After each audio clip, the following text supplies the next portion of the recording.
Hello, and thank you for your interest in my poster titled Differences in Implicit versus Explicit Grammar Processing as Revealed by Drift Diffusion Modeling of Reaction Times. My name is David Abogado, and I'm a PhD candidate in Dr. Kerr Morgan Short's Cognition of Second Language Acquisition Lab. In the 2014 Semi-Artificial Language Study, Badrink and colleagues found no differences in participants who did and didn't have conscious awareness of a hidden grammar rule in terms of behavioral indices of rule learning. In a conceptual replication of Badrink and colleagues, we compared grammar learning in rule-aware and rule-unaware participants via drift diffusion modeling, which can quantify distinct subcomponents of cognitive processes in two-choice tasks. We asked, number one, do learners in a semi-artificial language study show evidence of grammar learning without conscious awareness?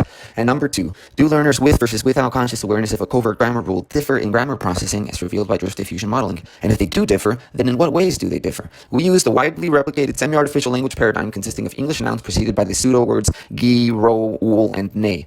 We told the participants that two of these words meant that something is nearby, and the other two mean that something is far away. We did not tell the participants about a second hidden rule, where two of the words mean that something is a living thing, and the other two mean that something is a non-living thing. Participants performed a task in which they were shown combinations of pseudo-words and nouns and asked to determine whether each word was living or non-living, and whether it was near or far. Critically, the staggered presentation of the pseudo-word and noun allows us to distinguish information that is derived from word semantics, which by definition can only be obtained after the noun is shown in each trial, versus information derived from non-semantic processes, for instance, motor anticipation from a button press sequence that is predictable based on the underlying grammar rule. The way that we distinguished this semantic versus non-semantic information in our analysis is through drift diffusion modeling, which can detect differences in response time distributions even when measures of central tendency are not significantly different.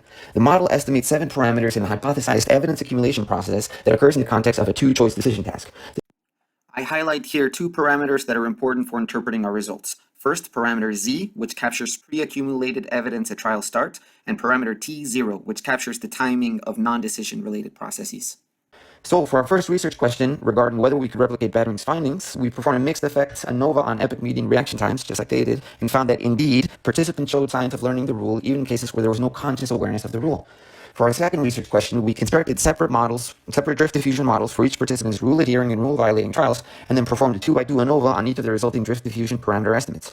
We found that for all participants, regardless of rule awareness status, learning was manifested at least partly in parameter T0, which in our trial design captures non-semantic motor anticipation of a predictable button pressing sequence. For rule-aware participants only, learning also affected parameter Z, which in our trial design captures semantic processes, specifically bias and evidence accumulation at the time that the word is shown.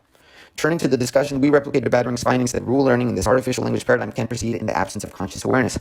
However, our drift diffusion model results suggest that, at least in certain contexts, explicit rule-aware grammar learning may involve more direct engagement with target semantic meanings when contrasted with low-level non-semantic mechanisms which can drive apparent learning effects for all learners, even in the absence of actual semantic awareness. Thank you.